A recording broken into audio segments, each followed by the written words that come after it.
And tomorrow does mark 2 full weeks since Russia's first began its invasion in Ukraine. But here at home, thanks to two of Maryland's largest healthcare systems coming together, there's some new efforts now to offer aid in what many are calling a humanitarian crisis. WJZ live at 11 o'clock tonight.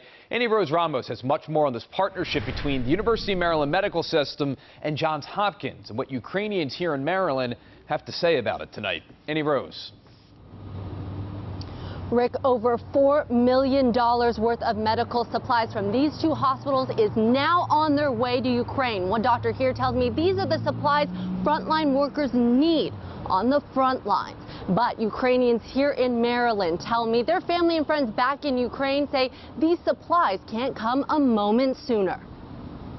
Help is on the way to Ukraine straight from Baltimore's leading hospitals. Bandages to syringes to needles to IV fluids, things that we often see frontline healthcare workers needing in battlefield conditions. Boxes and boxes of medical supplies, millions of dollars worth from Johns Hopkins Medicine and the University of Maryland Medical System, the two teaming up to get to the front lines in the battles that are going on in Ukraine to help take care of the citizens of Ukraine who are suffering the atrocities that are going on. The supplies are really short. It's what Oleg Voloshin, born in Ukraine, is hearing from his family in Odessa, who are telling him, don't send us food, don't send us clothes, don't send us toys or something. You know, the only thing we need to save life right now is medical supplies. We all have to step forward when we see this type of suffering. These supplies, delivered through a partnership with Project CARE, will go to help the military, but also civilians. Hundreds have already died in Ukraine. It's Irina's biggest fear. They'll get shelled and they'll die.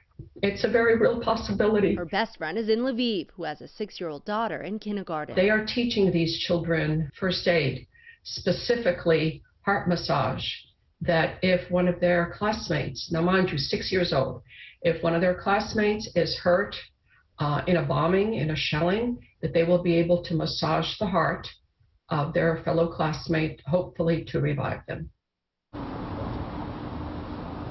And Oleg, who you just met right there, says he has been watching Ukrainian state media all day and all night. He just messaged me to say they are now reporting that Ukrainian hospitals, 51 of them, have now been shelled. So their need for those medical supplies so desperate. But Rick, in addition to those supplies, these two hospitals say they are now lighting up their building in that blue and yellow, the colors, of course, of the Ukrainian flag, like you see here at the University of Maryland Medical Center, all to show their solidarity and support for the people of Ukraine. Reporting live, I'm Annie Rose Ramos for WJZ.